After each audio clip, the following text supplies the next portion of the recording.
Starwax, ang #1 floor wax. May waterproof formula. Buhusan man ang tubig, balikin tabang sahig. Starwax wax. Kintab na to the max, max, max. Starwax Floor Wax. Manufactured by ACS Manufacturing Corporation. ISO certified. World-class quality. ACS. Pagbasa sa Aklat ng Kawikaan, Kabanata 12, talata 1 hanggang 28, ang taong may unawa ay tumatanggap ng payo, ngunit ayaw mapaalalahanan ang matigas ang ulo. Si Yahweh ay nalulugod sa taong matuwid, ngunit sa masasama siya ay nagagalit. Ang makasalanan ay hindi mapapanatag, ngunit ang matuwid ay hindi matitinag. Ang mabuting babae ay karangalan ng asawa, ngunit kanser sa buto ang masamang asawa. Ang taong matuwid ay mabuting makiharap, ngunit ang masama ay bihira lang magtapat. Pumapatay ng lihim ang mga pangungusap ng masama, ngunit ang salita ng matuwid ay nagliligtas sa kapwa. Ang masama ay lubusang mapaparam at di na magbabalik, ngunit ang sambahayan ng matuwid mananatiling nakatindig. Ang taong matalino ay magkakamit ng karangalan, ngunit ang aanihin ng masama ay pagkutsa lang. Ang maralitang nagsisikap ay mabuting di hamak kaysa nagkukunwang mayaman, ngunit sa gutom nakasadlak. Kahit sa kanyang mga hayop ang matuwid ay mabait, ngunit ang masama kahit kanino ay sadyang mabagsik. Ang taong masipag ay sagana sa lahat, ngunit ang isang hangal sa yaman ay salat. Ang nais ng masama ay puro kasamaan, ngunit ang tuntungan ng matuwid ay hindi magmamaliw.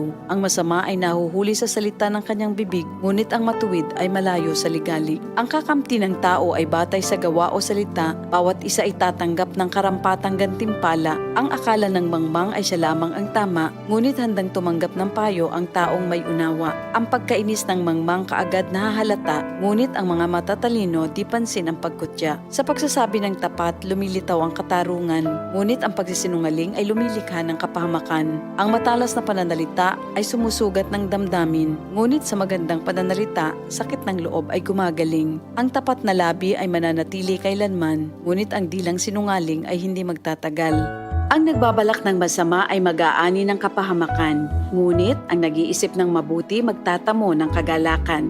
Ang kasamaang palad ay malayo sa matuwid, ngunit ang buhay ng masama ay puno ng ligalig. Namumuhi si Yahweh sa taong sinungaling, ngunit ang tapat ay ligaya niya at aliw. Di agad sinasabi ang alam ng matalino, ngunit kahangalan ay inihahayag ng mangmang na tao. Balang araw, ang masikap, ang mamamahala, ngunit ang tamad ay mananatiling alila. Nagpapahina sa loob ng isang tao ang kabalisahan, ngunit ang magandang balita ay may dulot na kasiglahan. Ang payo ng kaibigang matuwid ay isang gabay, ngunit ang daan ng masama ay tungo sa pagkaligaw. Hindi makakamit ng tamad ang kanyang hinahangad, ngunit ang masikap ay laging may magandang hinaharap. Ang matuwid na landas ay patungo sa buhay, ngunit ang maling daan ay hahantong sa kamatayan. Ito ang salita ng Diyos. RMN sa Metro Manila, DZXN. Radyo Trabaho, DZXN. ang tunay na gabay sa hanap buhay. Time, Unang radyo, unang balita. Sport.